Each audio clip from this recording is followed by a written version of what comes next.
The best late night conservative talk show in America, Sackheads Radio. And listen, there are no people better on the air to give you the best in conservative talk than Sackhead Sean and Sackhead Clint.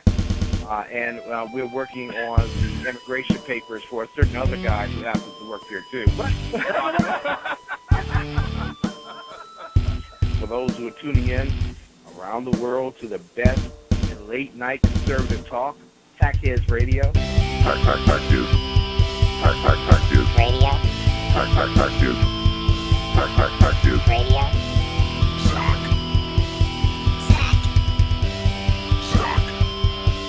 Sack. The best late night conservative talk show in America. In America. In America. The best. Into the bylaw. And in this web was a large, I'm pretty sure it was the biggest spider I've ever seen. Ladies and gentlemen, welcome to the Sackheads Radio Show live on the SHR Media Network. Thank you so much for joining us this evening. BZ, sir, good evening. It is the 17th of May, 2016. It's correct. It's the 4th of Cunegonda. Yes. So all people from Cunegonda, to you I say huzzah in Huzzah. solidarity. Very nice. Right on. Very nice. I appreciate the huzzah. I'm sure everybody out there does on some level, right? Give the governor a harumph. A harumph. You watch your ass. Still one of my favorite movies. Always will be, too, sir. Always will be. It is a classic. Who do we have in chat? We have Jersey Joe. We have Dan Hey, Butcher. Joe. We have Mike. We have Mary Brockman and one viewer who is unidentified. Unidentified. The lava lamp is lighted, as everyone can see. And once again, it's one of those days where I wish something happened. Yes, I wish we actually had a lot to talk about instead of very, very little like we have now. I wish, gosh. It's another one of those damn slow news days. Yeah, it's been a real rough one, hasn't it? BZ, and you. It's almost like, where do you start again? Yeah. How do we keep having this luxury, if you will? It's from Top Gun. This is a target-rich environment. Totally target-rich environment. And you know what the funny part is? Oh, by the way, I got to clean my glasses here. Now that we're on video, I have to explain everything I'm doing all the time so it doesn't look just strange, which you can catch the video at YouTube. Or if you go to shrmedia.com, look for today's show post for the Sackheads Radio Show. There we go. I can see it. BZ, you grew a beard. I am. You grew a beard. That's Dear right. God, when did that happen? What? Where'd all that weight come from? What the hell? But if you go to shrmedia.com, click on today's show page, and under today's date, you can get the YouTube video as well. See, I chatted up the show last night Yes. on Yes, the yes. Berserk Bobcat Saloon, and I said, it's going to be another bipod of individuals because Sackhead Sean will not be there. He has to babysit, Right. and I said, actually, unfortunately, it appeared that you got Marburg when you were donating time in Africa as a doctor, Yes. which you frequently do. I do, actually. Except now, I look to the right, and the person that I thought was going to be here today is gone. And I'm actually stealing his camera, so I have two cameras on me. But I'm doing that because Okay, that's good too. That works. I'm doing that because I want to learn some things. That's what it comes down to. I want to learn how to mess with this here camera system. So I just did that for fun. By the way, we decided last night because you and I spoke before the show. Yes. And you helped me go through all the technology because last night I had some trouble trying to get into the show. White Mamba was going to call, and I could not get him on the air. And we conclusively decided that it was White Mamba's fault. Yes. Absolutely. Okay, so So we're just being honest here, that's all. We're just being honest. beyond a shadow of a doubt, this was Mamba's fault. And here is why. You and I have both independently tested the audio Yes, system. we did that today. We have put it through all of its paces that you could absolutely put anything through, which we did. And more importantly, we both agreed that it could just be that he's technologically impaired. Now, Right. In other words, in terms of technology, it's not me, it's him. you. And I would have to agree with that tonight, BZ. Because, for example, if I could point this out, because he's not here and I get to say this. Right. Hadn't you already classified at one time Clint, who is younger than me, as the person who is the least capable of dealing with technology? Yeah, oh, wow. So, yeah, so it's really funny with Clint. So when Clint chooses to learn something with technology, Ah, the operative word. chooses. It is feeble at best. I like that word. That's a word I haven't used in a while. Feeble. At best. Without exaggeration, it's feeble at best. But he mutters through. And that's okay.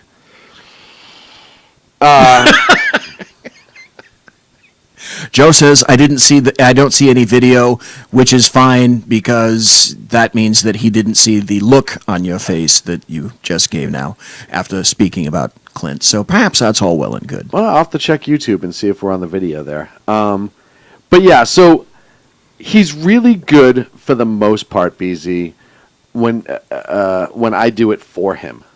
Here's the difference between you and he. I show you something no less than 30 times. And you pick it slowly up. I mean, really, you're in the ballpark with it. By the way, I'm looking at YouTube right now. Yes. We're there. I thought so. Yep, I we're thought there. so. I was going to check it in a minute. I figured we were there.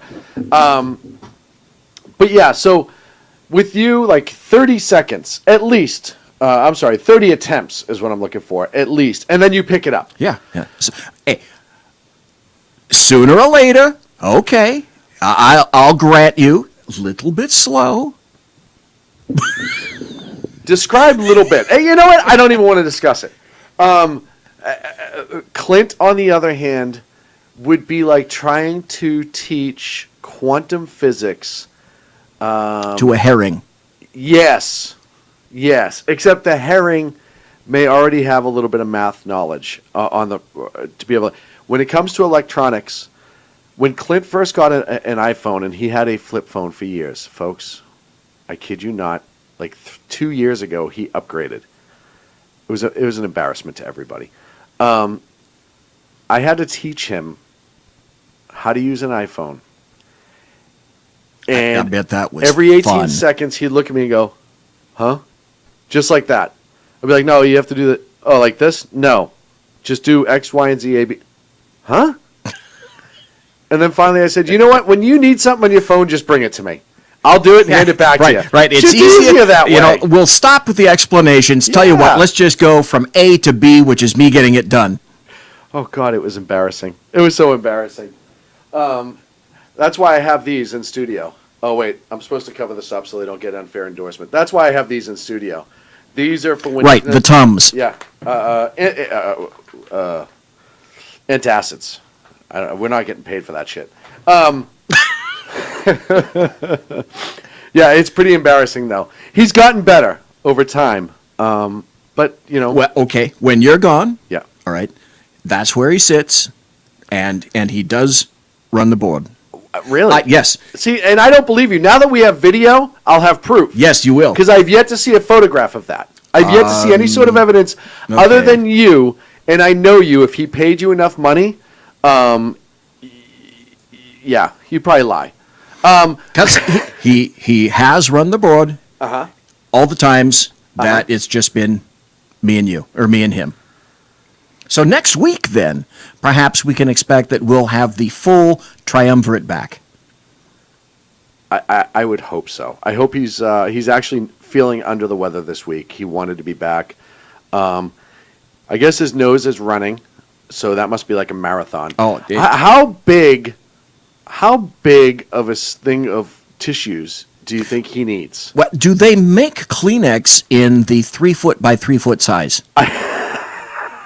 And instead of Kleenex, does he instead of buying Kleenex, does he go to a medical store and buy those big swatches Yes. of gauze? That's probably. See, what now he's that's doing. thinking ahead. That's probably what he's doing. And then he has to have somebody run down to the end and blow it, which is even more amazing. I don't know if you That know brings this. a joke to mind right Yes, it does, which is the exact opposite of reality. That's even better. I don't know if you know this, but we've never had a audio ship alerting system on the Sacramento River until Clint got a cold the first time. And now ships stay away for miles. Miles, I tell you. And the Coast Guard's very appreciative. now. This is me gobsmacked. Totally gobsmacked. I want to make sure everyone can see you gobsmacked. There we go. God, yeah, no, I hope he's feeling better. There's nothing worse than when you come back from a trip and get sick. Hey, I got a question for you because Yes. I was looking in chat.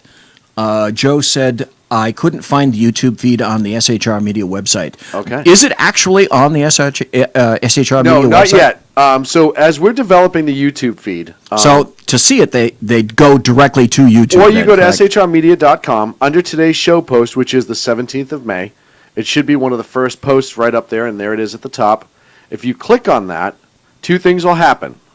Tonight's show will start playing, hopefully, if I did it right, for the audio. If I did it right, because... Okay, so that worked. I know. Oh, yeah. Yeah, no, that worked. And then if you scroll down a little bit, which you can, right up, it says YouTube. Oh. Yeah, you know what? I'm not going to lie. I may have screwed that up a little bit when I posted it. Oh, okay. Well, that's all right. Then we just tell people, hey, go to YouTube. When you're in YouTube, enter Sackheads Radio. Yep. And boom, you'll go right to it. Right up. Because that's where I went. I went to YouTube to go find it, and then I saw it. It was all well and good. I suck at this, apparently. I'm getting there, Well, though. it's a new venture. It's a I've work, never, yeah. ever had to deal with this before. It's a work in progress. Yeah, so YouTube, SHR Media will be live right there, and we both know it's on now, so that's good. Yeah, God, that's embarrassing. No, it's not, because it takes it to another level. It's fun to listen, but you can listen, you can watch, depending on what you feel like doing. If you want to listen to Sackheads and you got to do something else like clean your fish tank or balance your checkbook, like anybody has a checkbook anymore, then you can just listen to the audio. A what book? A checkbook, yes, okay. right, exactly like that. So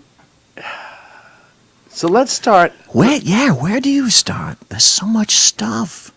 Special counsel. That could be a special event. That could be a special event of sorts. So if you have opened any sort of media today, up to and including like Pinterest and any other application anywhere, you'll find out that there was a special counsel appointed today in order to investigate the connection between the Trump administration, then campaign, and Russia. Russia. This never seems to go away. Created courtesy of Hillary Rodham Clinton. Thank you very much. Yeah, so, I have mixed emotions about this. It's former FBI Director Mueller. If you haven't looked into him. Who's not a bad guy. Yeah, he's not a bad guy. I would feel fairly confident in his ability to do what needs to be done, and do it judiciously. Fairly. Even though presidents and special counsels have not always been a wonderful thing, it's not always worked out great. Well, what was it that the Democrats were demanding? They were demanding a special prosecutor. Right. This is just a special counsel. Right. It's not a special prosecutor. It's just an investigation. Oh, yeah. It's just Hey, investigation. if you got a Corona, I need one. All right. But BZ, you go back to Ken Starr and how that got screwed up with Clinton. It didn't get screwed up. The investigation ran. He was just never, held accountable for his actions.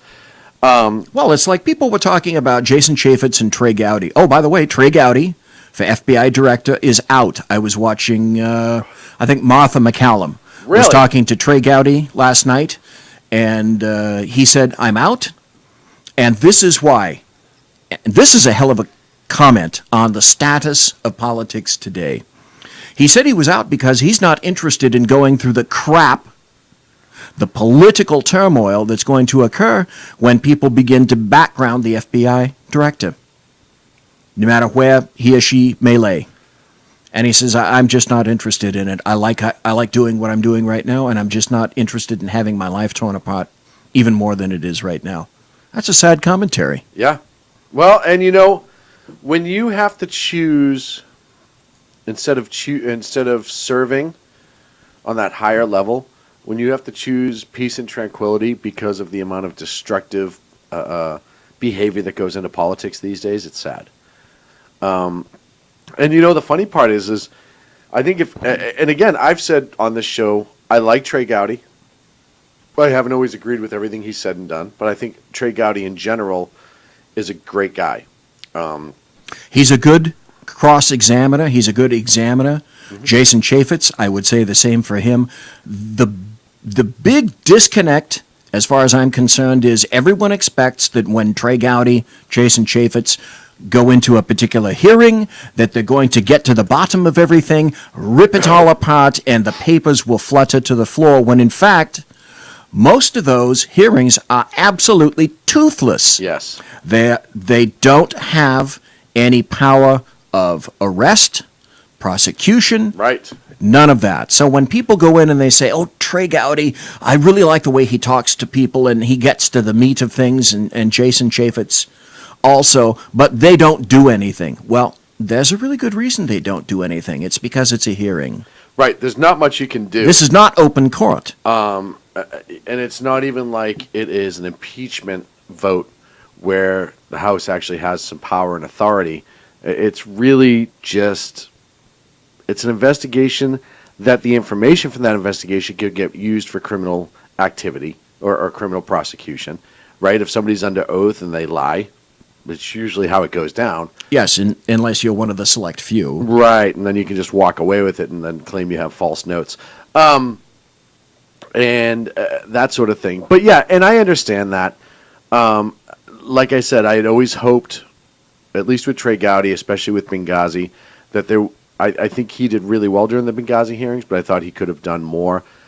And again, like I remind everybody, I don't know what information he's privy to and not allowed to speak about because of a classification. Now, I'm not necessarily happy about that, but he cannot also divulge certain information he's been told legally not to divulge or ask about. That does handcuff them, absolutely. Well, and I'm sure that and that's where I said that that happens in the background. There should have been some private sessions done. Hey, listen, that we can't go public because of what we're talking about. However, we will have this person and they're going to be interrogated or questioned, if you will, by the committee and go from there. So either way, Trey Gowdy out sucks in a lot of ways. Sheriff Michael Clark is in, apparently. Yes, as Homeland Security Chair. Is that what it was? That's what I've heard.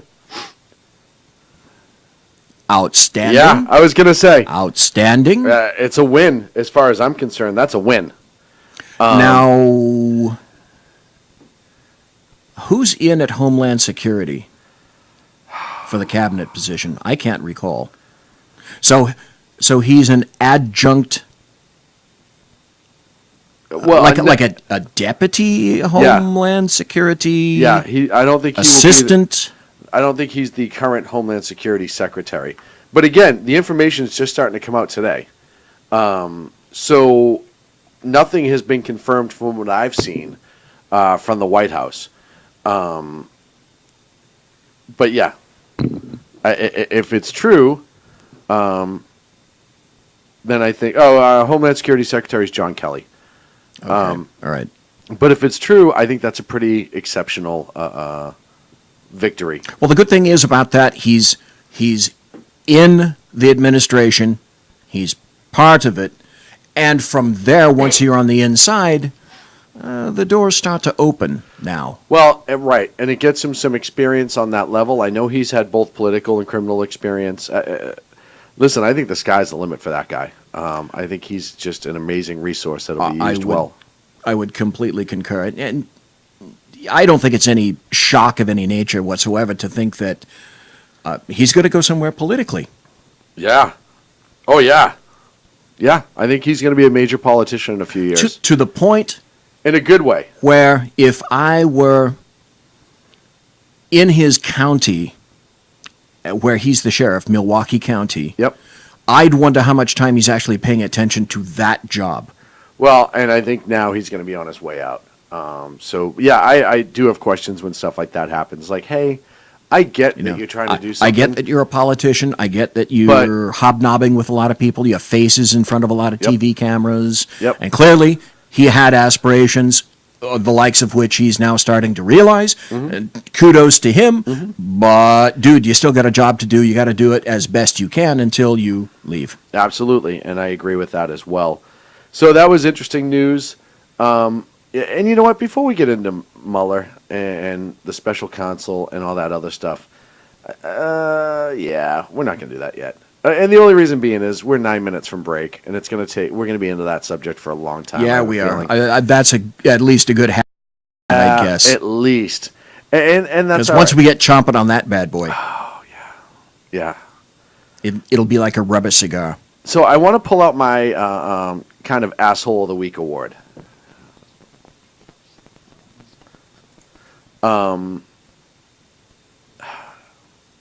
The USS Constitution was broken into last night.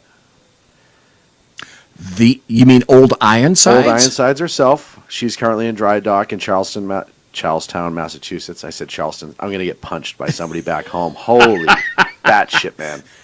I'm in trouble. Oh, boy. Oh, I'm so sorry. Oh, my God. Oh, this is not going well for me right now. Not going well at all. Oh, God, I'm sorry, Boston. Bastard. Charlestown. Oh, God, in the Navy Yard. She's in dry dock. She's still able to be toured while she's in dry dock getting some retrofit work done. So I'm guessing they're doing something with the hull. A whole bunch of everything. Cleaning, Complete refurbishing. retrofit. They do. I can remember when I was younger, probably in my teens, she was in dry dock getting the same type of work done. I think at that time they did her masts. They did any hull repair. But, you know, when they pull her out, they give her a really good once-over, and it's a multi-million-dollar restoration project. So I can clearly see that easily. Over 2 years. So sometime Sunday night into Monday morning, while the ship was closed to the public, a male, and his face is all over social media now, gained access to the Constitution. Can you actually see him? See his face? In the video, there's a video, you can pretty clearly see his face. He did do some damage, and they hadn't really said what damage per se. He damaged some to the stateroom, one of the staterooms, and there looks like there's some other vandalism done inside. So he went there to break things up, not necessarily steal stuff? Yeah, it looks like he was just going to be destructive, or he was just a douchebag. Man. It sounds like somebody, and they don't say who that was, but somebody actually found him on board and just escorted him off. Now, Into the drink? no, because it's in dry dock. Oh, onto the firmament. Yes, I wish it was into the Parenthesis, concrete, end of parenthesis. Because here's the thing about the USS Constitution. It's still a naval ship. It is still a commissioned ship. That it is on the active Navy roster. Correct. And even though it doesn't have the technology that we protect with other ships, I am shocked that a symbol like the USS Constitution was not more guarded. If it was, probably privately by the guy that drives by every Hour or so. and puts his little key in the device and here's- continues on. Here's my issue with that. First of all, it's an active Navy ship. Navy personnel still work on that ship. They do the tours. There's still a captain. There's a whole crew assigned to it. Correct. So you have that. It's in it's on federal land. It's still owned by the U.S. government. So you have the federal portion of that as well. The Case and Young is on the same dock, World War II ship. But my first thought was, that's a major symbol for a terrorist to attack. May not be lives, right? But you get one of these screwball terrorists or just Antifa or one of these anti-government folks, anti-Trump, anti-whoever, anyone who wants to make a message. You get on that boat with a couple of gallons of gas, It's a done deal, baby. So Yeah, why? that's sad that you even have to. Yes, go there. It is very sad. But why the hell is one of the greatest symbols of our nation and our strength, and especially for the U.S. Navy, not being protected way better? I would expect it's because it's been off everyone's radar screen. And up until now, no one has ever thought Right. who, in their right mind, there you go, would want to damage, steal, blow up, deface, etc., a piece of naval history like that. Right. And I don't understand either why some animal would do that, and this guy is a fucking animal. But, yeah, I was just shocked that... And then when somebody finds him aboard, you just escort him off? Oh, hell no. That's at least trespassing on a military property. That's what I was thinking. I thought, okay, this is Sean using escort as a euphemism. No! You know, he They got walked him down the gangway. escorted. Right, he should have off got his the ass ship. launched into the water. He should be in a military brig for trespassing onto a military installation or a military ship. But no, they're going to let the locals handle it, which this is... So, I go back and forth. The reason why I would want him to be dealt with the federal government is because the punishment will actually be greater. See, I don't know anything about that area. I don't know anything about the geography of it. Right. Is that ship in some sort of a place where it's part of an actual U.S. military shipyard, or is it just something that's wide open to the public? No, so it's... Because that would be the major difference. It's got secure gates all the way around. It is federal land. It's patrolled by the National Parks Police. Okay. They're the Not well. right U.S. Parks Police. Sorry, U.S. Parks Police. The white Oh, cruisers with you the know, stripes. the people that did the fabulous investigation on the death of Vince Foster. Yes. That park police? Yes, nailing it. And obviously, locally, it's outside of that. Boston Police would be there as well, or the state police, depending on how their I don't know what their mutual aid setup is there, but more importantly, it all goes aside because he's on a U.S. military ship. Well, it would seem to me that if you really wanted to be an arsehole and press the issue, you might be able to bring the UCMJ into that. Would you not? Right, and just across the water Is that not from the it, point you're attempting to make? that is the point I'm attempting to make. And just across the water from it, you also have the U.S. Coast Guard the U.S. Coast Guard station, Boston, where they do have military police. So it's not that far away. And you actually could do something if this guy is caught. Now, more importantly, if you finally catch him, you check social media and see if he was in there for any sort of what his intent and motive was, because that builds as well. Well, I didn't see the story, but apparently it doesn't go much into what he did, what he was doing, and what kind of damage was... Yeah, it looks like he broke a stateroom door. They were very kind of shady on what kind of damage he did.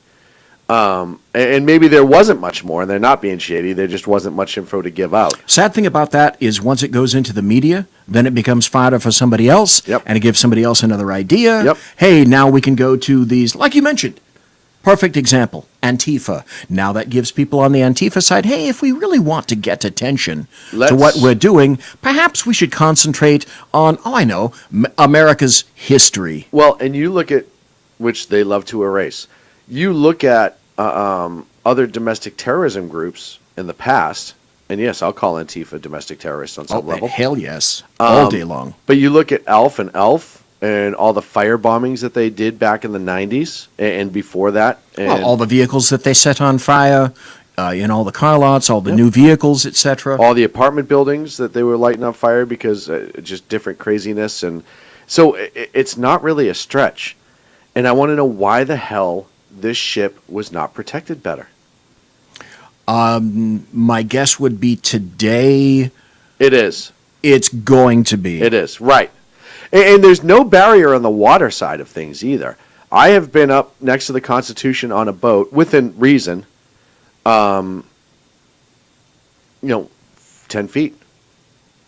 And it's just weird to me. I know it's in dry dock, so that doesn't apply right now, but it's just weird to me that such a symbol of our nation and something that could be a potential target has very minimal protection. It just doesn't seem right. On the other hand, up till right now, did you ever think it would be? That it would be a point? Yeah, that's true. I hadn't. That's true. Hey, we're up against a break. When we come back, we're going to get into special counsel, the Russians, and a guy named Mueller. Right here on the Sackheads Radio Show live on the SHR Media Network.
And welcome back to the Sackheads Radio Show live on the SHR Media Network. Thank you so much for joining us this evening.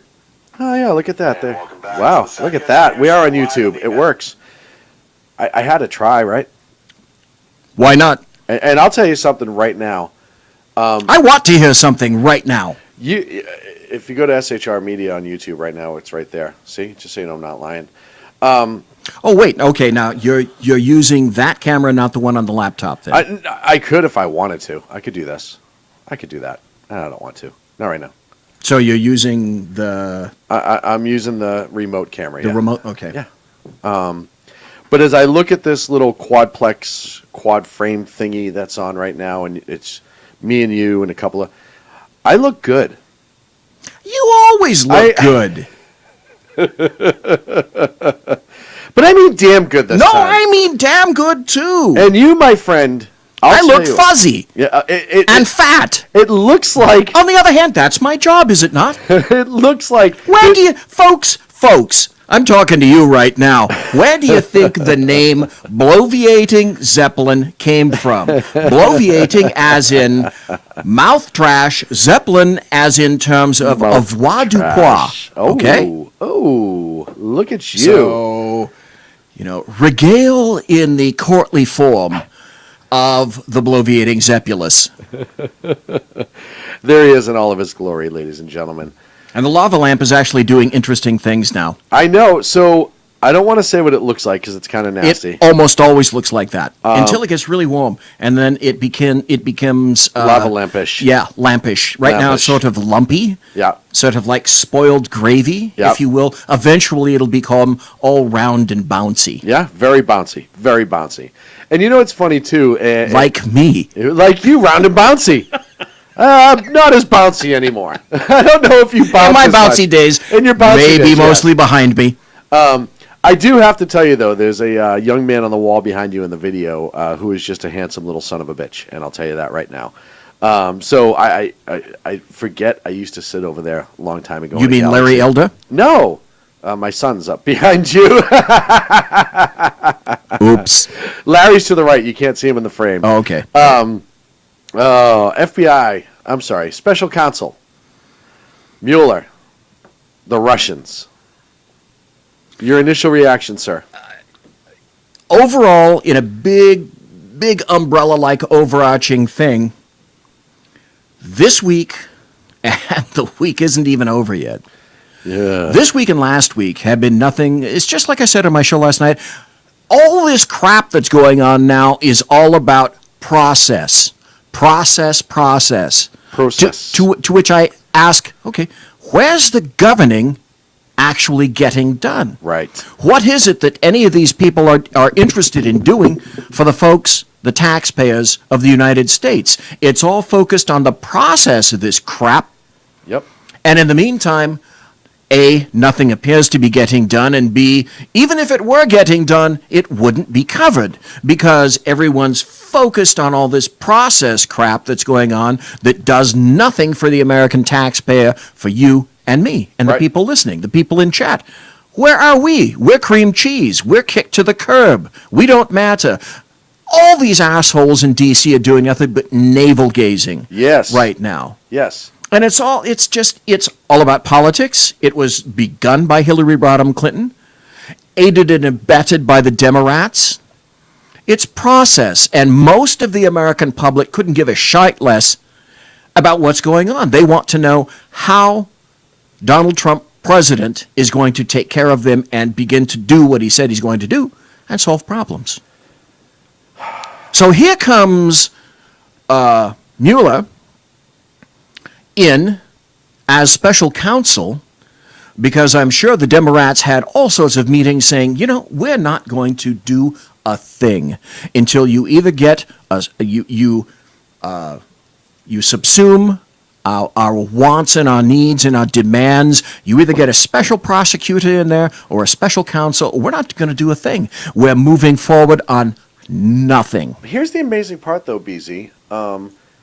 Isn't it funny how this happened so quickly? So we talked about special prosecutor with Benghazi, special counsel with Fast and Furious under the last administration. There was a lot of things that deserved to perhaps have the look of a special counsel. Excuse me. It's that time of year in And Sacramento. Oh, God, it's horrible. And it never got entertained. It was never entertained.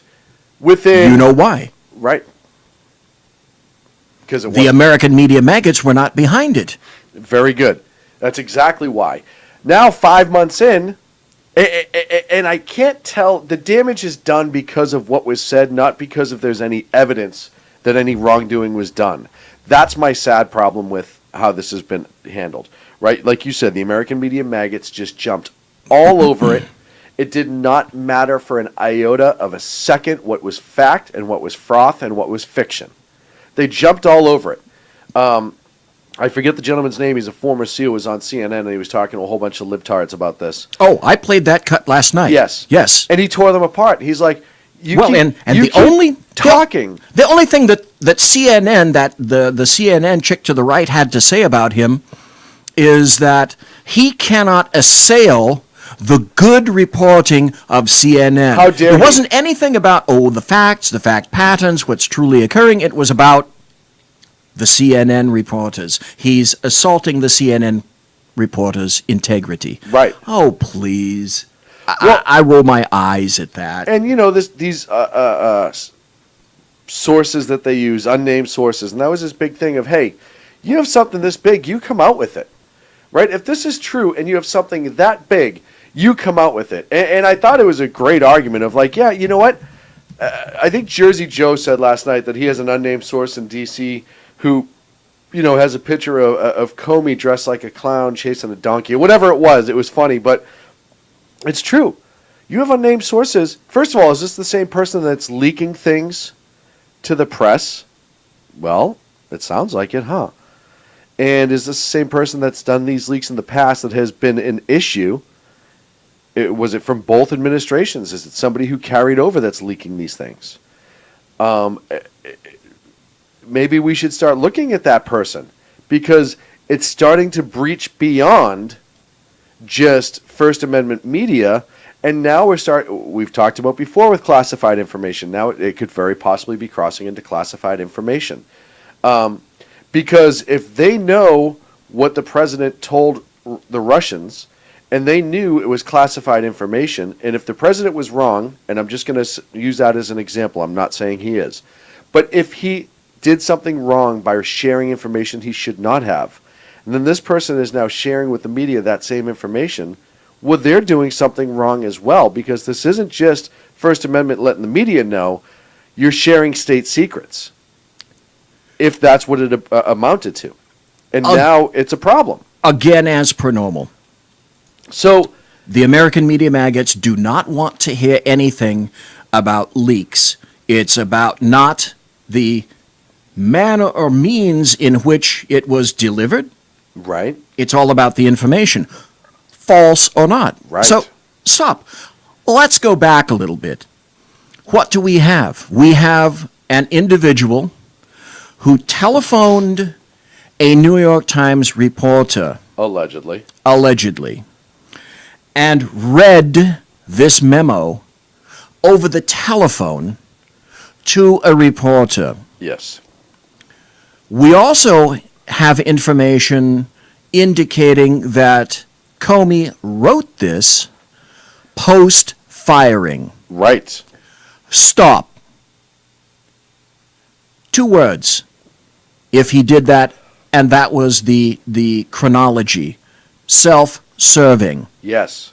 Very self-serving. So, let's assume, for the sake of argument, that James Comey does have this memo.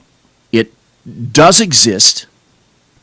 And he felt at the time, because he portrays himself as a choir boy, Right. that he has the scruples of an archangel, and better, he's more altruistic than Mother Teresa. Yes, of course. Just ask him. Yes, he'll tell So you the all big about question is, this occurred on his watch. His immediate supervisor is Deputy Attorney General Rod Rosenstein. it. Yes. If he is such a grand master of scruples, and it bothered him in the slightest, isn't it incumbent upon him to immediately go to his supervisor, Yes. reveal the information Yes. immediately, Yes. whether it be in written or telephonic form, because it clearly disturbed him, if we're to believe what he's saying? If he were that disturbed and it were that much an issue, I only ask, why didn't it occur? Now let's put you folks in that situation. Let's put Sean in that situation. Let's put me in that situation. You're privy to seeing something that greatly disturbs you, and you're at work. And here's your boss. Now, this doesn't involve your boss, but there's a discrete hierarchy in terms of supervisors, managers, etc. And you answer to your boss, you do the right thing. So what do you do if you're the discoverer of something that really truly disturbs you and isn't right morally, ethically, it's wrong, and you feel disturbed to your core, and it may even, in your estimation, it may even be criminal. Do you keep that to yourself? Do you say, no, I'm not going to say anything about it? And then further, do you immediately go over to your keyboard and go tappity, tappity, tappity, tap? Just in case I get cross-examined on this, I want to have this immured on paper. Right. What the fuck? So, James Comey, you want me to believe that you, the choir boy, this is the chronology that you're stating to me right now? Well, and I'll take it a step further. It's amazing how this comes out after the fact. Isn't Right. that shocking? Like somebody wouldn't have an axe to grind. And listen, if you go back through, you could very argue Comey's competency, decision making, and morality through everything that happened with the Hillary investigation. There's no reason why somebody has not been prosecuted for that.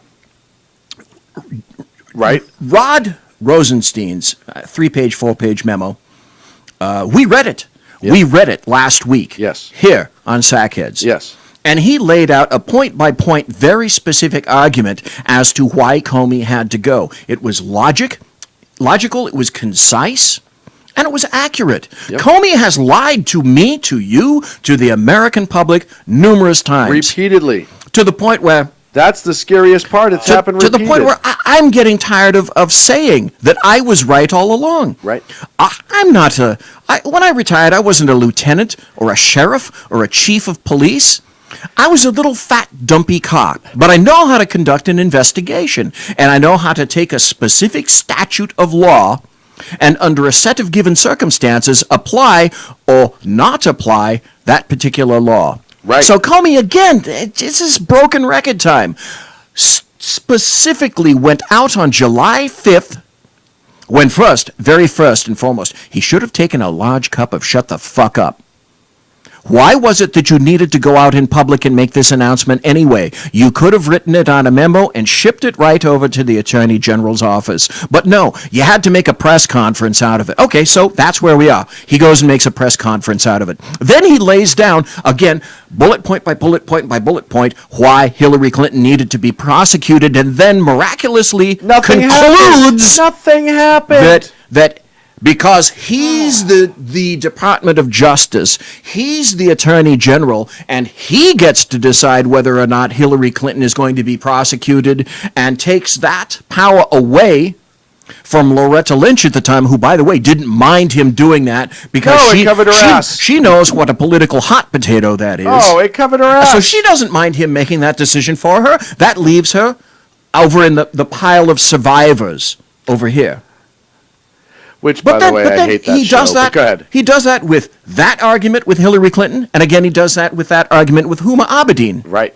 And Anthony Weiner. And then, in fact, comes and lies 2 weeks ago, lies in an open hearing and said his FBI agents diligently went through tens of thousands of emails in Anthony Weiner's laptop because he was getting to the bottom of it, and there was classified information, and then somebody comes in the next day, not James Comey, and says, no, actually, we only found a handful of emails. Bullshit. It's bullshit. What? And you and I What? both know it's bullshit. That's the best part about this. Anyone with half you a brain kidding knew me? this was bullshit, right? And like I said, never mind the fact that here's a man who was just fired, embarrassed, rightfully so, and kicked to the curb, rightfully so, with an axe to grind. Joe Entrobus in chat, Jersey Joe says, hey, hello, memo, disgruntled employee? Totally a disgruntled employee. Okay, How many people, I hate to say this, but do you know how many people are fired every day, go make false profiles and start blowing up their businesses with Yelp reviews that suck? Right? This is no different. This is a negative friggin' Yelp review about the president. And that's all this is. all right, you could make that argument. But see, this is again Jesus. Oh, all right. That all aside, Yeah.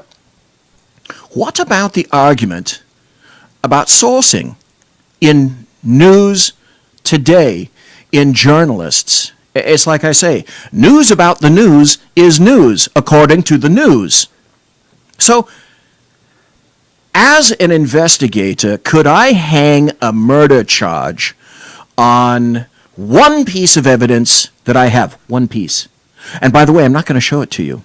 And by the way, the evidence that I have came from a phone call from someone who said something to me. That's all I have. But by God, I'm going to hang a case on that. I'm going to hang an entire investigation on that. And in this case with the New York Times, they're going to hang an entire story on that and then stand by it. Yeah. Well, and so Where's the memo? Jason Chaffetz yesterday, who's, by the way, he's just recovering from surgery, yes. Yes. and said, hey, as Jason Chaffetz, I have my subpoena pen right here. Show me the memo. Yeah, I want to see it now. Yes. Did you see the Washington Post as well celebrating in their newsroom when all Oh. this stuff was hitting? This is ridiculous. Here's the thing that we've seen from the media, and Victoria Taft, who I follow on Facebook, and she's a host for another network, and she's a writer, and she does some really good stuff. But she said, either way, what's happened with this is pathetic and sad. If, in fact, the president was trying to lean on Comey to drop the investigation, it's sad if that happened.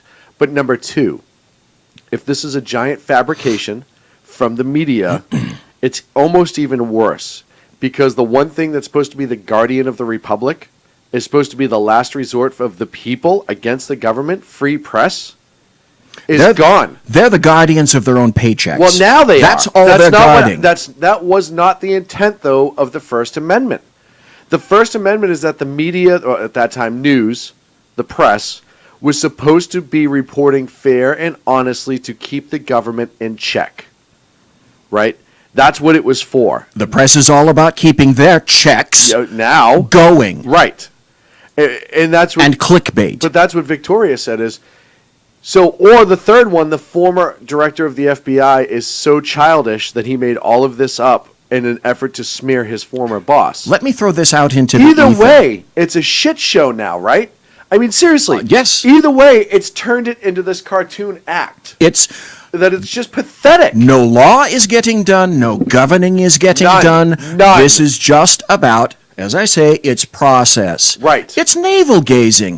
But it's Shut worse the than hell that. up. Move on with doing what you were elected to do. But he can't. He's a guy. Right. He One can't- person. Let me throw this and out. if they had any clue on how our government works, they know he can't do everything by himself. No, He's not of course not. supposed to. That's not what his job is. But the Democrats are pissed still that they lost an election. They're pissed because their policies fucking suck. That's and exactly they're what I pissed said about everything last night. So they're trying to jam it up everybody else's ass in an effort to stymie. And so in 2 years, when the midterms coming up, or a year and a half now, they could say, oh, look, they did nothing. Well, that's because you stonewalled us on 6 months with bullshit. Absolute bullshit. Well, that's another reason that all these people didn't get installed into their cabinet positions and the various other positions. And the Democrats were saying, well, it's because they haven't returned the information to us. No, the fact on that was the Democrats kept throwing interrogatories on paper back to the people that were supposed to be into those particular positions. No one mentioned that. Here's another thing that I said I wanted to throw out into the ether. Comey, when he testified, kept answering, there were 100 questions that he said that he could not answer. And then they invited him. He appeared in public hearings twice. Right. 3 times, most recently. And people said, the very next week, people said, well, we need to get you back then, sir, behind closed doors. Has Comey yet gone behind closed doors? No. Why? Why do you think, Sean? Because he'd have to tell people what actually exists and what doesn't exist. And then he could be asked questions that he would be expected to have answers for, and he couldn't pull this classified crap out of his arse. Right. So now he would actually be held accountable and responsible for all these decisions, and then people might find out if there is a there. But he's not. He's not behind doors. He's not in a private hearing. He's not testifying before a committee. And as a matter of fact, he's not even a member of the U.S. government right now. No, he's nothing. At the end of the day, right now, Comey is a big, giant, friggin' nothing. But you nailed it. You nailed it. The Democrats and the American media maggots are still on November 8th. Oh, yeah. They haven't They're even still gotten. pissy. They haven't even gotten to November 9th yet. They can't even take their ball and go home right now because they don't have a friggin' ball. They got rooked. They got destroyed. They got their asses handed to them because of their failed policies of 8 years. And not a knock on Trump and how he ran his campaign. I didn't agree with everything, but that doesn't mean the man wasn't successful tremendously. But the reality of the situation is, as successful as he was, that's how damaging to themselves over 8 years the Democrats were. Here's how I quantified recently on Ken McKillen's show on Monday the balancing, the teeter-totter, the sawhorse between Obama and Donald Trump. And it's this. It's a 180 scheme. Obama personally was loved. Right. His policies were crap. Despised. Go across the aisle. Trump is hated, but his policies are liked. And he's getting things done. Right. It's the exact opposite. It's a 180 schism between that, and they still have the deep state people that, by the way, tomorrow on my show, guess what, folks? I'm going to name names about leakers. Very nice. Because there are names to name. Well, then that's going to be exciting right here in the Berserk Bobcat Salon. Yes, thank you. Ah! Thank you, Ken. Ken. Really quick before and that's tomorrow at 8 p.m. Pacific on BZ Show, the Berserk Bobcat Saloon right here on SHR Media. But really quick, we get 3 minutes before we go to break. Anyone talking in chat about this? What was the one thing? Jersey Joe is. What was the one thing I told you about before? Is going away. Well, he's back. He's back tomorrow. He was back today, but he's live tomorrow. So. Well, that's true. So he Plus, better go to bed before I put in the 10, 11. It's almost midnight his time. Yeah, and he's going to get up early. He has a goddamn show to do. Joe, go to bed. Joe, go to bed. Joe. I'm telling you to go to bed now, Joe. I will not have you staying up late on a work night. That's right. You have work to do for the SHR Media Network. So get to it, mister. I'm really good at sending people to bed. So, I have this down. What do we do? What does SHR do? Put people to bed. We put narcolepsy to bed. We do not? Put narcolepsy to bed. Narcolepsy is horrible. Yeah. Horrible. Many people we know personally are affected by it. And it's pretty terrible. It's nothing worse than just randomly falling asleep. For them. For me, I would love it. Right? Yeah. Well, at your age, that's not narcolepsy. That's just expected.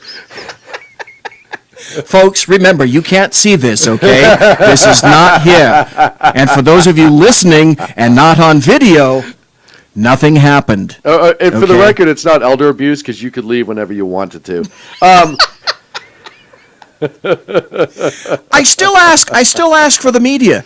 We got 2 minutes before the top of the hour break. Yeah. How is it that you can call reporter X, say, I have a memo, let me read it to you, and that becomes front page, top of the fold news, and you haven't seen the memo?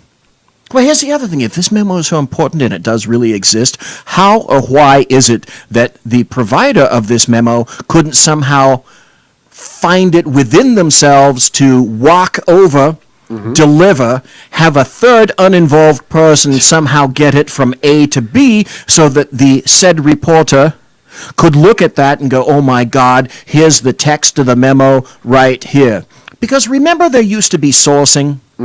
Remember, if you wanted to get a story published and your editor said, well, I need 3 separate individuals' sources before we roll with this piece. We actually That's need to how confirm journalism it. used to work. And now it's by word of mouth. Now news is ding, ding, ding, hello. Hey, can I tell you some stuff? And now you're not going to know whether I made this up or not, but you're going to print it because it's salacious and you want to. And then your newsroom erupts. Your newsroom erupts. Sound of the three gunshots says it's time for us to take a break. I'm dead. When we come back, we're going to discuss the American That was media well played. Thank you very much. We're going to discuss the American media maggots and more right here on the Sackheads Radio Show live on the SHR Media Network. Stick around, please.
And we're back here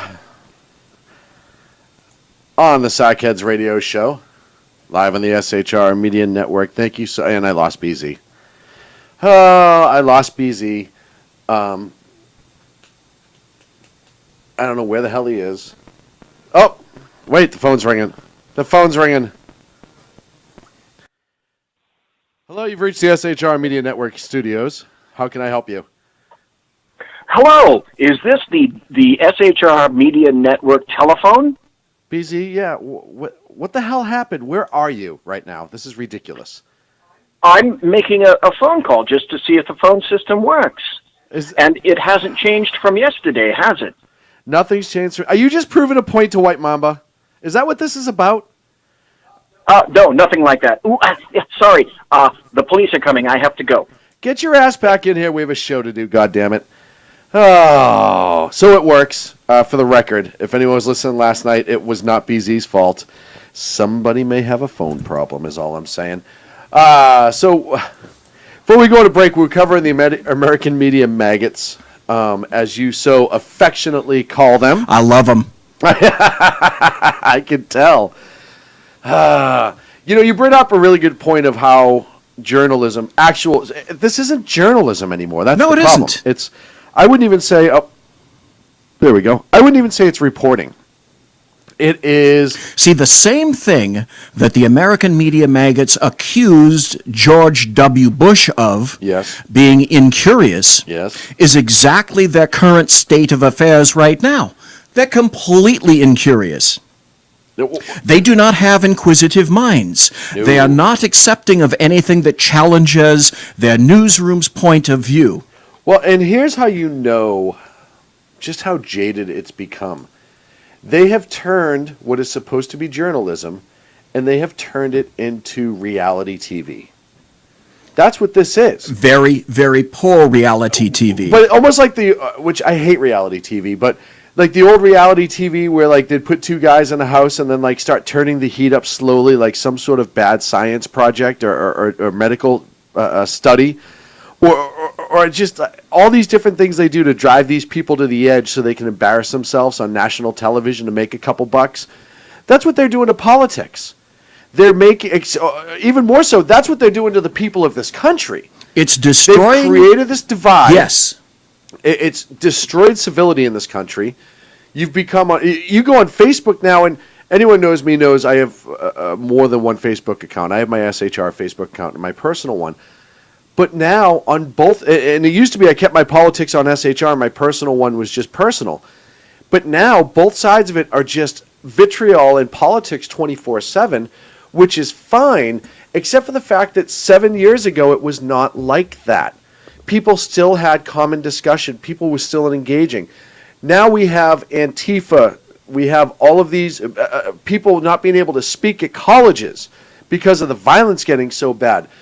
The media is culpable for the destruction of the civility of this nation and the ability to intelligently engage somebody in disagreement and still be productive and call them a friend. They're absolutely complicit with this shocking degree of ignorance. That is to say, under what banner do they flourish? Right. The First Amendment. The people that they're supporting wish to do what? Eliminate much of the First Amendment so that the only speech that's acceptable is speech of, say, Antifa. Mm-hmm. What do we know about the Pastor Niemoller quote from World War II? Right. First they came for the trade unionists, then they came for the socialists, then they came for the business people, and finally they came for me. Mm-hmm. The journalists may be the last persons that a regime comes for, but sooner or later, look at Venezuela. Look at Mexico. 90-some-odd journalists killed in Mexico in the past 2-3 years. Yes. Do you think that a journalist faced with death is going to write anything against any of the drug kingpins in Mexico? Same thing in the this First country. Amendment, or the equivalent of the First Amendment, is dead, Well, or moribund in Mexico. You want that here? well, but That's insane. But it's already coming down to that here. That's the It problem. is. There was a reporter who was fired for supporting the NRA, and I'm trying to look her up really, really quick because I don't have her name off the top of my head. She wrote a positive article for the NRA. And excuse me, I'll pull it up really quick. You're not talking about Dana Loesch, are you? No. Because she's got books supporting the NRA. Dana Loesch is a sharp individual, very pro Second Amendment. I think this is it. Let me pull it up here. No, I know who Dana Loesch is very, very well. This was a young gal, and I don't think she was from a major syndicated newspaper or anything.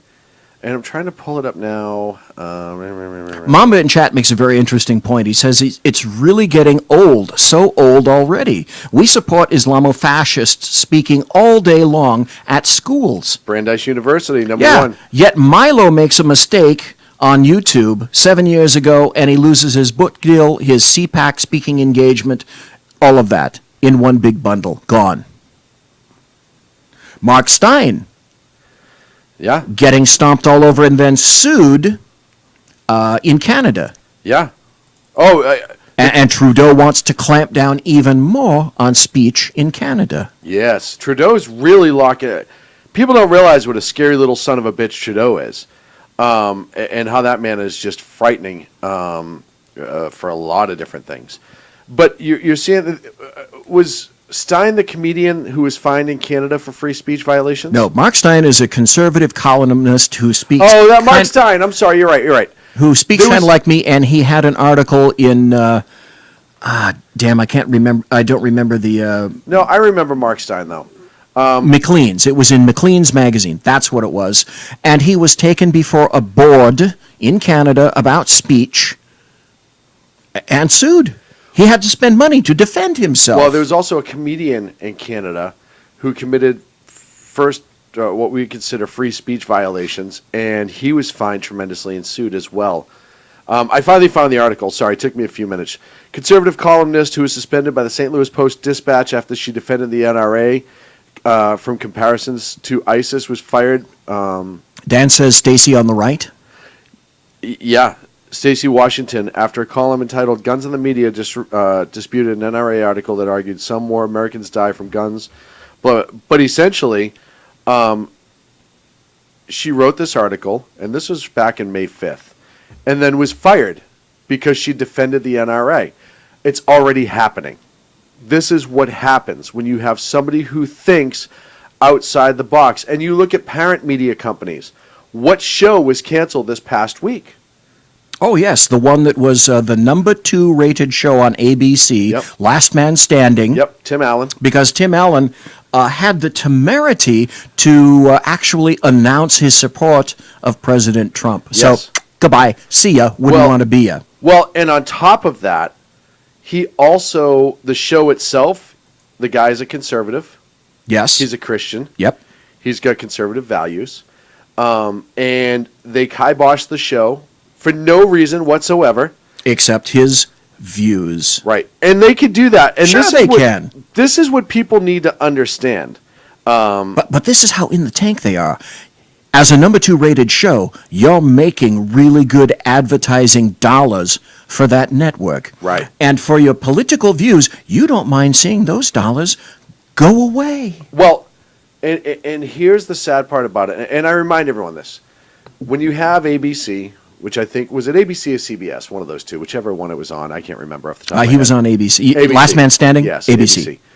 So I tell everyone who is offended and upset by that. First of all, ABC has the right to cancel whatever they Sure want. they do. You Private bet they entity, do. Right. Don't ever turn them on again. Don't give them another second of your time. Just like the New York Times, the Washington Post, all these other ones. I brought this up when we were talking about banks and the market crash and the banking industry. Everyone, I think we talked about this like a month ago. Everyone's, oh, the banks, they were so bad, they were so evil, blah, blah, blah. And then they pull the Bank of America card out and go to the ATM. Why are you using that bank? You were just telling me how horrible they were. Well, yeah, but it's convenient. Well, tough shit. Hello? This is part of the problem with the citizenry in this country. It's a bank. You can go to a credit union Yes. A local credit union gets just the same service and be nowadays. treated better But- at a local credit union. But I equate that now to ABC and all these other the news sources. Don't go to their websites. Don't give them the click. Don't turn on their show. Don't watch their advertisement. Let their Nielsen ratings fall through the floor. Yeah. I used Right? to say that you can vote with your feet. Yeah. All it takes now is to vote With your your finger. fingertip and a Whoa. click. Whoa. Yeah. We're getting serenaded in the studio. This is pretty amazing. I didn't know you played that well. You're amazing. I don't know if anyone could actually hear that. It was coming through the headphones, but I have no idea what that. You're really good. Thank you. Thank you. That was, I had no idea. yeah, that was a bass guitar. It was really Acoustic. good. I liked it. Acoustic. I was rocking it. And the best part is I don't think my video was up at the time. Oh no, my video was up at the time. So Okay, now- here we go. This is very interesting. Now, Dan Butcher says ABC threw away $13 million in ad revenue per show with the cancellation of Last Man Standing. Dan, I don't know where the hell you get your facts, but talk about fast. Holy moly. That was most rapidamente. Well, it's the second best newsman in the business, Dan So Pitcher. they don't mind, number two, obviously, High cutting Plains Pundit. off their nose to spite their face. And as I said, take all that money. You may as well just throw it out in the street. Bye-bye. Well, because they know they're going to lose a small percentage of the conservatives that watch that show, right? But who did they just endear themselves to? all liberals and snowflakes. the leftists. Oh, yeah, liberals and snowflakes, baby. They So the just only show that endeared was themselves the to only it. show that was making more money than that was Modern Family, Modern Family. Modern Family. which is a fairly left show. It is shall a we fairly say? left show. And yet Tim Allen, is competing healthily with that show and making good bucks for them. He So was. you have to do what I call the logical conclusion. It's an if-then equation. Right.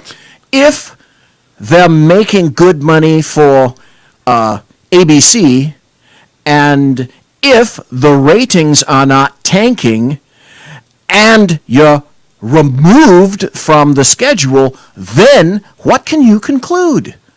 Absent everything else. Philosophy, Right. politics, Yep. viewpoint. And they don't mind taking that money and throwing it away. And they have. And To then- make a point. well, and who owns ABC? That's a good question. Is it Disney? Disney owns ABC, yeah. Okay. Yeah, and the CEO of Disney is a huge leftist. And it's sad, but it's true. And again, it's their right to do it, but people need to respond appropriately. Certainly. Need to Very, respond very appropriately. true. But same thing with these asshole news outlets, right? How does MSNBC and CNN and shows like the Young Turks on the internet and all the other ones, people keep going to them, even though they're complete scumbag assholes? Put them out of business. Put them out of business. It's like we've said on this show from day one. If you don't like what we have to say, you have two options. You can call in when we open the phone lines up and have a discussion with us about it, Or just not listen. or turn us the hell off. Simple. And And if you do that and you go away, number one, fuck you. And number two, I didn't miss you because you weren't here in the first place. right. And one of the other things that was really funny that happened is early on when we were doing this show on the Sackheads, we were on another vessel. We weren't on Spreaker like we are now, but it had its own chat room with it. And in that chat room, we used to get some leftists that would come in. Early in the Obama administration, early in our career, they were willing to engage and have a conversation about different politics. Super. Right. Let's chat. Just as we were getting ready to leave, and Obama was ratcheting up his bullshit, and the media was ratcheting up their bullshit, and the divide, it was just before Ferguson. And the divide in this country, we were on that knife's edge that we've talked about before. All of a sudden, the tone of those people in the chat room changed. Where it wasn't, I want to engage you, I want to yell at you. Or simply cut you off at the knees. Yeah. And your ability to say what you wish. And I say it as much as Obama deserves a lot of blame for how law enforcement's treated, the racial divide in this country, and a lot of other things. The media is far more culpable. You remember Trayvon Martin, NBC editing the 911 tape. Yes. Same thing with Ferguson. I go back to Ferguson 2 hours. Manipulating the fact pattern to suit a narrative. 2 hours after the shooting, when they were still doing the investigation, there was a YouTube video that was up for about 2 hours, maybe 3. And it was two gentlemen, I'll use that term loosely, standing next to each other, discussing the shooting, and somebody was videotaping the body lying in the street, and they didn't know they were on video. And they were discussing how, what the grand jury concluded, he was attacking the police officer, and the police officer was defending himself. They used very colorful language to explain it, but they essentially said that Michael Brown turned and charged the police officer and began punching him through the window. They were supporting the fact pattern of Darren Wilson then, apparently. Right. And that was on for about 2 hours. And then all of a sudden it caught fire and disappeared. How could that be? Amazingly, it caught fire and disappeared. And then you had the Ferguson riots. You've had all the backlash after that between law enforcement and communities as a result of the Ferguson riots. And then Black Lives Matter is predicated but upon a lie. all these lies. But who perpetrated the lies? The American media maggots. The enablers. Yes, The absolutely. enablers in chief. Yep. Gesundheit. I love allergies. Oh, if I could just have a little bit more allergies in my life, that would be outstanding, said nobody ever. I apologize, folks. Dan makes another interesting point in chat. He says, when a show does this well in syndication, every episode becomes a bar of gold, a likely source of rolling revenue for years and years to come. Yeah. And so what he's saying is ABC is cutting off the current money now, and they're cutting off the ability to make even more cash off of Last Man Standing for X number of episodes or X number of years that it would have continued beyond that, and then extra number of episodes available later on in syndication, upon which they can make more cash. What the hell? You know, it's really funny to me. So I sneeze on YouTube. I just want to go back a second. I sneeze on YouTube, and with almost a minute, I'm getting messages about it. And somebody was asking if I had some strange Congo disease. Just giving me a hard time. Just giving me a hard time, because obviously I deserve that in life. But I think it was Marburg. Scurvy. I think I have scurvy. I don't know. I think it was. I heard it was Marburg. Okay. Either way, it just E- made me either- laugh. I had the choice: either Ebola or Marburg. Ebola. I chose Marburg. I could use a good round of Ebola. I got to drop some weight. I'm not going to lie. Okay. All right.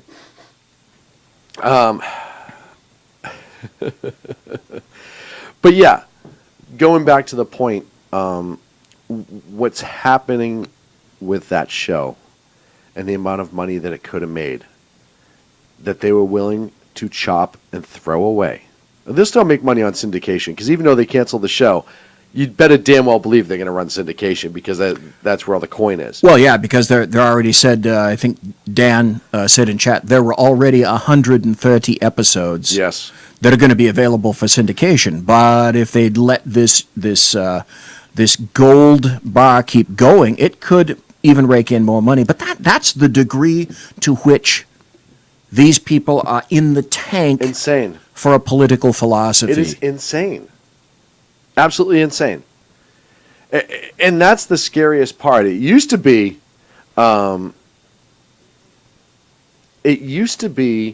that despite the politics, they ran the shows, they reported the news. It all started in the news industry. I hate to say it, it all started with Cronkite and the false reporting of the Vietnam War that was going on. And they began sensationalizing things that weren't exactly true. They were telling half-truths and some lies. They were clipping what they were reporting and bringing it back, because everybody in Cronkite's corner was against the war, politically and personally. Well, but on the other hand, as far as CBS, because he worked for CBS at the time, as far as CBS was concerned, Walter Cronkite was the gold standard. Yes. Of news broadcast. But he was up until that point, and what happened was people started believing him because he was so trustworthy, and they were told that he was trustworthy. They were told that you should be able to believe a good newsman at the time, or news person now. And the simple fact of the matter is you can't. Listen, in this country, we have all of this technology that you have as a citizen to be able to research what really happened.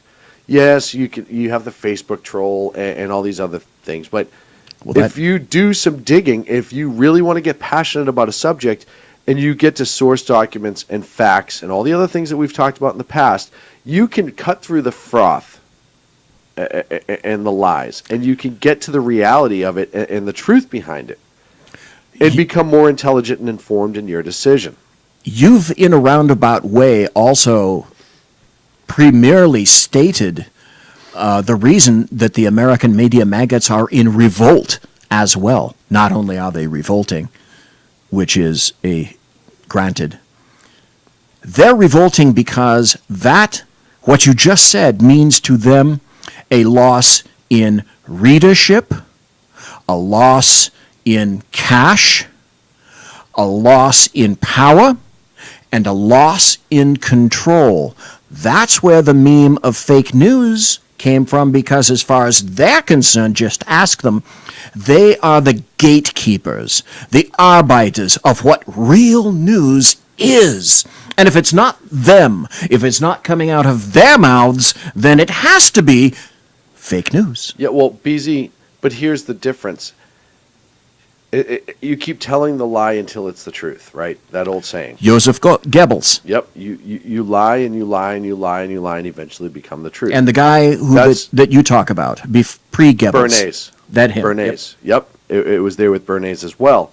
This is the state of media in this country. So when we go back to Mueller, and we go back to the council, and we go back to Trayvon Martin and all these different things, the one thing that's changed has been how the media reports. Everything is jaded now. Everything is sold on a certain level. It is sensationalized news. They don't check anything. They're dropping it, and because the other news outlets do it as well, they have to try to get it on before the next person does. And the problem is before, that was a risk that you would take, that a news director would say, you know what, I'm good with the story, let's run it now. Whereas now, everything gets run. And then occasionally they'll do a 3-line retraction on a 15th page in the back at 4 a.m. on a Tuesday, and you'll never see the retraction. You won't see it, on exactly. It. And they never come out and apologize live anymore, the news people. They put it on their website, right? It used to be, if Dan Rather reported something that was erroneous on a Monday, through no fault of his own or whatever, on Tuesday, they would say, hey, we have a correction from last night's show. When I reported that blah, blah, blah, blah, blah, this happened, when the reality was, you don't get that anymore. They drop a little article on the bottom of their news page. They don't own it, and that way nobody can ever say, oh, they are fucked up.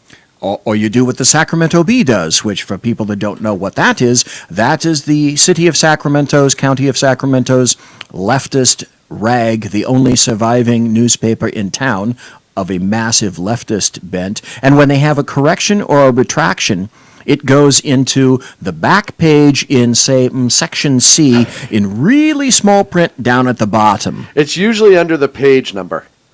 Yes, that's how bottom it is. And it's printed in gray print on the gray newspaper. Right, exactly. You really have to look for it. But yeah, that's where we've come in this country, and I still say all of this goes back to the media being complicit, the media being greedy, and the left conspiring with the media in order to retain control. And I can't say every single one of them, but by and large, the left has taken over the media up until recently and pushed shit like this that we're seeing now. And it's destroyed parts of our nation that we may never get back again. And the New York Times proved it. News about the news is news, according to the news. Just ask them. It's all about process now. It has nothing to do with governing or creating new programs, new events, featuring what the current president is doing on a positive level. No. Let's internalize, let's navel gaze, and let's make sure that every day is a brand new day. It's like Groundhog Day.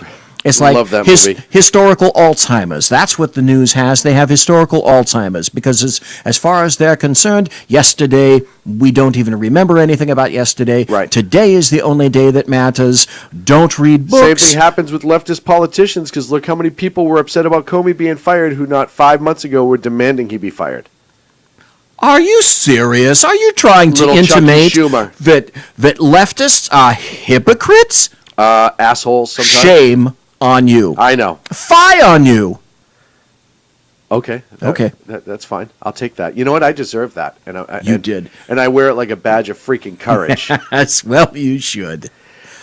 We rolled through 30 again, BZ. When we come back, I want to talk about the Portland police chief. I want to talk about New Orleans.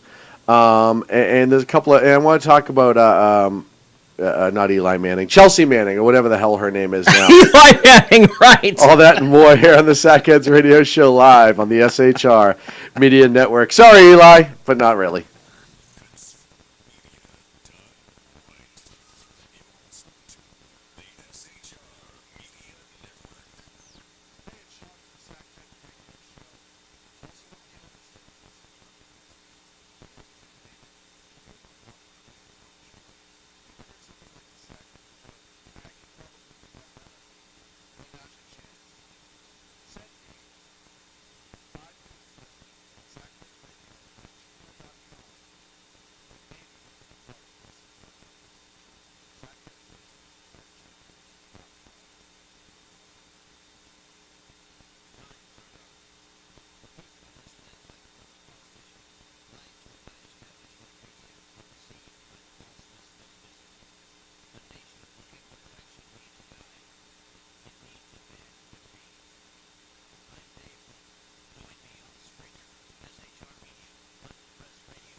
And we're back at the SHR Radio Network. This is the Bloviating Zeppelin, who is sitting in here right now, currently awaiting the arrival of Sackhead Sean, who had to do something incredibly important right now. Nudge, nudge, wink, wink, something incredibly important. We had General Ass Jackery at the beginning. We had 1, 2, 3, 4, 5, 6, 7, 8 topics on the board, and we've gotten to 2 of them so far. And that's it. That's all we've gotten to. Let's change seats. It's funny how I can get lost in this studio. It's so big, the hallways here. And really, it's one of those things that once you go down some of these halls and they look like broom closets, and I was just trying to find the pantry. No, it's like the Hall of But Mirrors. I found J. Edgar Hoover. Well, and who's the guy that they buried in Hoover Dam? That's who I was thinking about. The Teamster. Son of a bitch! I can't think of his name. Why would you do that to me, Hoffa? That's a mind worm. Okay, you can go to bed tonight because you remembered that name. Did you go? Are you in chat? I'm getting word. Yes, I am. Chat, I'm getting word you're not. Oh yeah, I am. HP Pundit says, AKA Sean ate too many burritos before the show. And then White Mamba said, Jimmy Hoffa. Thank you. So, yes, okay. I am in chat. So, my little news ferrets are lying to me. That's all. News ferrets. I have to pay people to watch you. You may not know that, BC. Me? Yeah, just to check up on you. Make sure that you're in chat when you're supposed to be. You know, I'm still the boss. Well, that's true. That's true. You know, and I can't have any fucking around on this show. That's true. I will not Absolutely have true. it. I won't have it. No. Yeah, I can't. Well, it's all of it in there is in my shameless contract. It is so shameless. It's not even funny, to be honest. Which is why we're not laughing. Oh, damn it! I can see again. It's amazing what glasses can do for an individual. Oh man. HP says, "I see BZ. Sean is not in chat." I do not have the ability. That's to because chat. Sean. Here's the sad thing, I don't think I'm speaking out of turn when I'm saying this, but you and I are now to the point where we almost do really need a producer. There's so many Yeah. things that are going on Yes. because whoever's sitting at that seat right there Is the hot like, seat. Like me on Tuesday and Thursday, and you right there, you're operating the board, the phone, 3 screens. And then also you're in YouTube, and you have to move back and forth between the various views on the cameras. That's a lot of work for one person. Then you have to keep up with what's going on in the conversation as well. That's getting to the point where you're doing a hell of a lot in one point. All these professional radio shows and whatnot, they all have producers. Yeah, we're doing everything. And guess what? Well, hey, wait a minute. You're This the is a- producer. I'm the producer. Because you're sitting in that chair. Co-host. Well, you know, if Big Nose was here, it takes a lot of the pressure off. Right? Because it gives me a chance to regroup with the electronics, make sure that the sounds are set, go through chat. Obviously, I got to finish setting up some screens in here. We got to mount a TV to the wall. You know, we get some stuff that we're doing. But if Big Nose could actually get his ass to the studio, it would make my life a lot easier. Well, yeah, because then the nice thing about having a triumvirate on a show is that when somebody needs to do something else, the other two can pick up Yes. and continue and roll right along. That's why having 3 people in a radio show Makes a big boy, difference. I tell you what, I'm liking the hell out of that. Makes a big difference. It gives you a freedom to do a lot of things, speak freely. When you're trying to formulate some kind of an opinion or response, Some the other kind. people weigh in. Some kind of opinion is the easiest way to put it. So Yes. I'm looking up, for whatever reason, not whatever reason, I know why, because I want to talk about it. But I got to look up the article I found a little bit earlier. I had it up, and then I lost it. Cause Mama says we shouldn't have fired. I'm sorry. Mama says you shouldn't have fired Sacco. He left for a better job because of a poor working environment. Yeah, well, but that doesn't mean I fired him. Right? That means he left. That's not my fault. I didn't fire him. Dan says, need a producer? Nope, I'm not going to say it. No, and we don't need it, actually, that bad.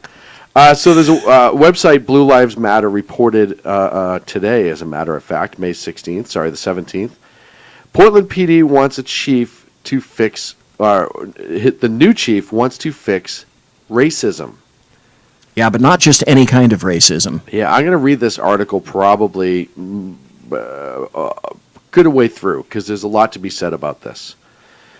Portland, Oregon. The city of Portland appears to be unhappy with Chief Mike Marshman. Marshman, less than a year on the job, is the city is seeking new candidates, preferably a minority, for his position, who could turn around the city's racism. At least that's what the job listing's saying. Yeah, but it's not regular racism. They quantified it as systemic racism in Portland. Chief Marshman was appointed last June to a 3-year contract. Inexplicably, the city opened up applications for his position on the 15th of May. Perhaps the city council is unhappy with police officers arresting rioting anarchists or considering their job posting. Perhaps they just want a minority in the job. Featured prominently in the job listing, the city says, the state of Oregon and its largest city, Portland, shares a history of legally sanctioned systemic racism with legally enforced exclusionary practice.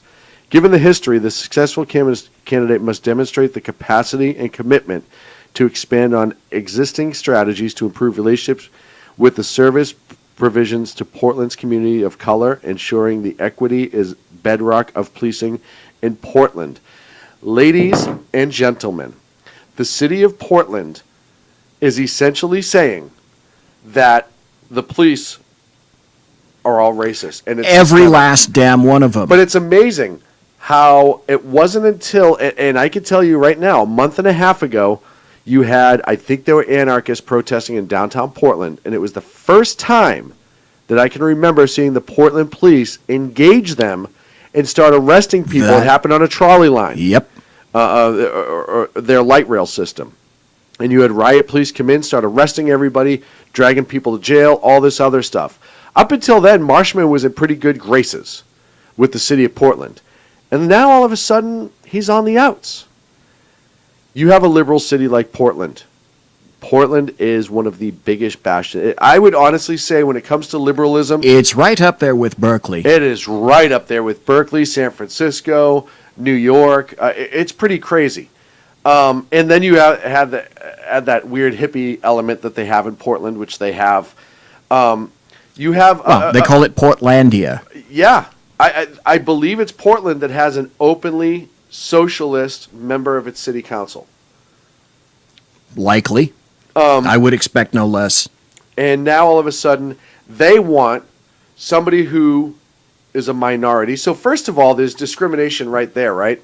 Because to assume that a police chief without color cannot fix a problem, doesn't matter what you deem it to be within that department, is a form of prejudice right away. Secondly, the city of Portland is now saying that their police officers are inherently racist. And they have no confidence in any of them. Right. None of them. And it's systemic. To say it is systemic is to say that it goes down to the core, top to bottom and inside and out. Folks, if you've ever seen the city of Portland police, they are some of the most hands-off police departments in the country for a reason. Only one more that I can think of. Yeah, Greta. right. And they're proud of it. Very proud With of it. some exceptions. Yeah. And it's not a fault of the officers that work there who become hands-off. It's the community has done, and the media has destroyed law enforcement in many parts of this country. Portland is one of them. If you arrest a person of color, the first question is, why are you racist? Not what did that person do? It is sad, it is pathetic, and it is where these leftists want to live in this country. They want to live in this utopia that doesn't exist, where everybody gets along and everybody's arrested equally. It's like California with this new ticketing system. You will be fined for traffic violations based on your income. I say again. Well, let's see. If I'm not mistaken, that already occurred in Sweden or Norway. Yes. When one particular individual with a really expensive automobile got tagged for about 50 over the limit, and that tag was good for about $100,000. Whereas somebody that was not, that didn't have that capacity to pay, a standard charge would be maybe $25, $35. It's already happening. It's already happening in Europe. Yeah. So I have a question for you, Sean. Yes. I have a question for everybody listening live. I have a question for everybody listening in chat and people that are listening in podcast. Scream it out, though I won't be able to hear it. What do you get when you politicize your police departments and your military? What do you get? What do you get when you do that to the people that Ineffective. you hope are going to be Ineffective and low morale. helping you? Ineffective and low morale. You get And anger. You get anger, and you get complete. You get a reduction in morale, a reduction in efficiency, and a reduction in the ability to perform simple functions of defense. Well, we go back to Baltimore during the riots, right? When they were held back, and the police department was held back, and the community hated them. And I don't remember if you see the videos of the stones being thrown at the cops and all that other stuff. But after all the riots went away, and the community was absolutely adamant about how horrible the Baltimore Police Department was, and the Freddie Gray incident, which we found out was bullshit. But all of a sudden, within a month, the same people that were throwing rocks at cops, that were protesting. And by the way, it is National Police Week. Yes, it Which is. is why Yep. I'm bringing this up. But those same people were begging for the Baltimore police to come into the neighborhoods and start fighting crime again. Because what had happened was most of the cops said, you don't want us? We're not being proactive. You're going to complain every single time I stop somebody? We're not going to be proactive. I'm going to press the button. When the computer goes off, I'll answer the radio. That's it. Thank you very much. That's you just made my it. point. And So they're going to do their job. they're going to do the bare They're minimum. going to answer calls for service. You could talk about paychecks. You could talk about all you want. But- But at the end of the day, when you have an entire community look at you every day and say, you suck, I don't want you, And all and you're your accused, management agrees, you're accused. That's it. You're accused of over-policing day in and day out, and day out. They're human. I'm human. emotional response. Anybody in any job is human, and you can't keep the human element out of it. Yeah. And pretty soon, people begin to conclude in any job that's under assault, as law enforcement is today, pretty much you begin to conclude, you know what? If that's what you really want, I'm going to give you exactly that. Well, and there's also And they do. There's also another scary statistic that's coming out, or that has come out, and I'm pulling it up here as well. Violent crimes against police officers, I believe, is the exact was the exact stat that was put out, is up 39% in 2017. 39%. And I actually had this, I saw this on social media, but I think it came from Officer Dow Memorial page that was putting it out. I believe it was 39% is up in 2017 of attacks, murders, everything else, cops dying. And it's just this past week, I think there was 4 police officers killed in this country. Yes, there were. But here's the deal that no one wants to admit. Certainly not police administrators, certainly not politicians. All of this, all of Yes. it, was entirely foreseeable. Yes, it was. Yes, it was. I say everything in law enforcement is cyclical. Anything in any job is pretty much cyclical. Mm-hmm. Politics, it's all cyclical. It comes around and it goes around. We have not yet reached bottom in terms of policing. It's coming, It is coming. but we're not there yet. Well, and I can tell you, But it's entirely predictable. you now have departments having a hard time getting candidates. Who wants to work for a police department? Who wants to work at any job, much less a police department, under conditions like this, where everyone hates you? Well, let's see. Who hates you? The community hates you. The people on the street hate you. The people that interact with you hate you. The people at your call hate you. Yeah, And your administration hates you. Well, they don't just hate you, they won't back you up. on anything. They don't have your And back. it's so strange to me because when I was 19 and I first took the test, the line, I kid you not, was so far down the block you couldn't see the end of it. Everybody wanted to do it. I'll tell you a Law little story. enforcement and firefighters.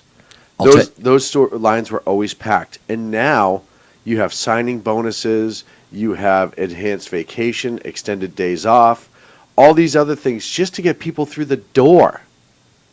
Because it is so tough to be in that field right now, law enforcement specific, that you can't get people to want to do it. And you have insane hiring practices in places like Sacramento that are just unrealistic.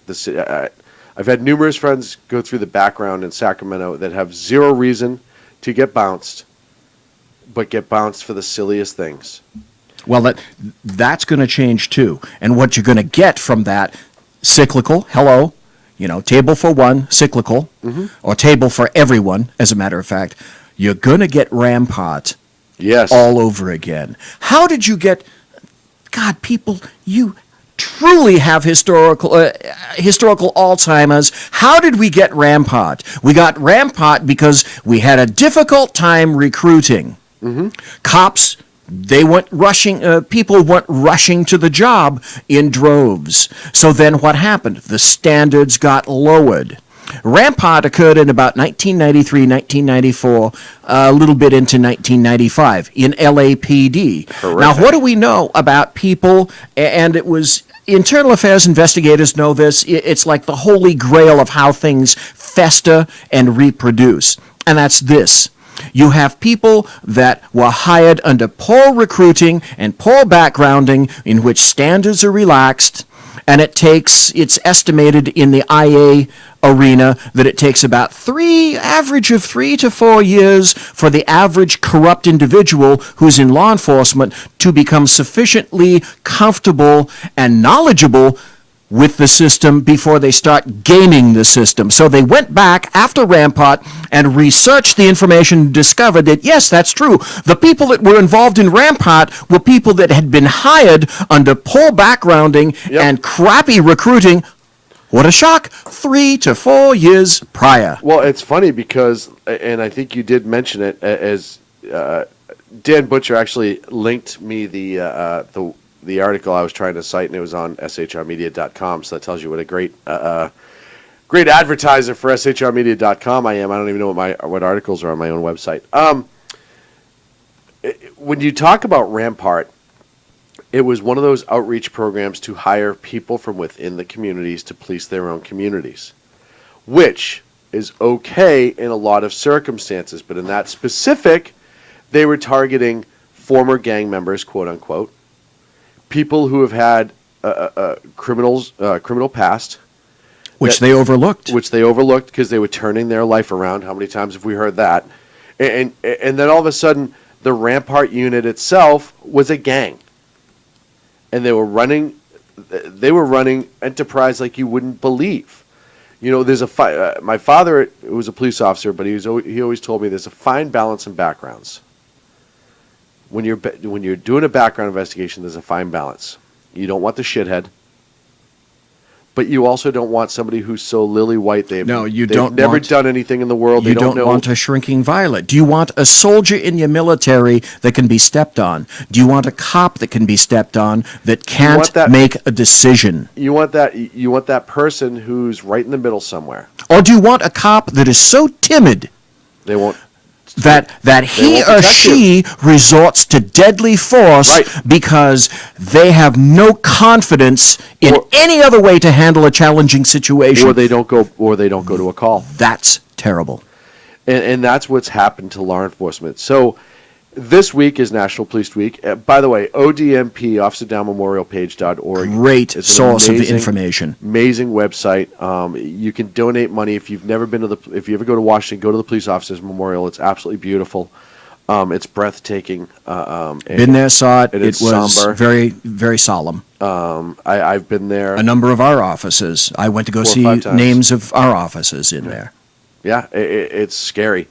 But it is an amazing website. And as you go out in the world this week and take notice of these cops who are working, I know we've talked about it a lot in the show, and for many of us, law enforcement is near and dear to our heart because of loved ones who have participated, and much like yourself, old-timer over there.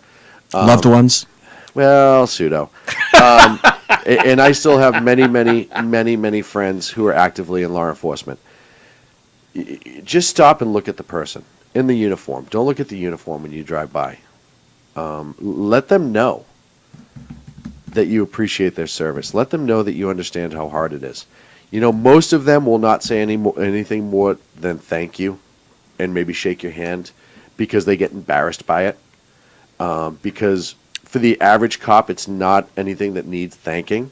They just do their job. If you're hiring the right people, it's like that's who they are. But I think 80% of cops out there are like that now. But they will appreciate it, and your words will go a long way for them. You want to do something amazing, especially if you're in California, buy them a coffee and tell them that you demand they take it. Because in California, there's a law that they cannot take anything. Zero gratuities. Because it's considered gratuities. However, there are some caveats that go with that.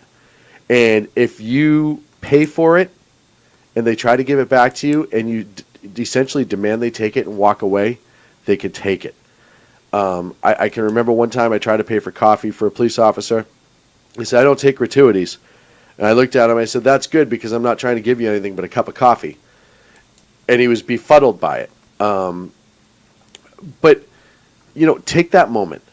You know, stop and say hi to them. If you see a cop walking in a beat or don't get involved if they're busy, obviously.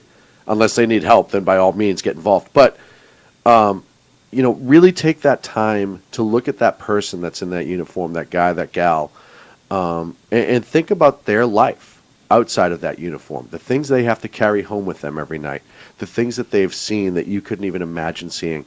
And really, Look at me. I'm a perfect example. All of our first responders, really. Police, fire, EMS, ER workers, but this being this week, I'm talking specifically about law enforcement. You're a prime example.